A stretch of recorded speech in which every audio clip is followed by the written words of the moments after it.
காலையும் மாலையும் படிக்கும் முன்னை இன்று காதல் பாடங்கள் படிக்க வைத்தேன்.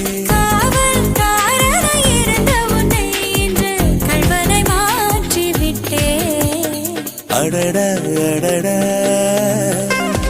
அடடா அடடா பிடிச்சிருக்கு உனக்கு என்னை பிடிச்சிருக்கு என்னவோ என்னவோ பிடிச்சிருக்கு எனக்கும் உன்னைத்தான் பிடிச்சிருக்கு துணிச்சல் கொஞ்சம் பிடிச்சிருக்கு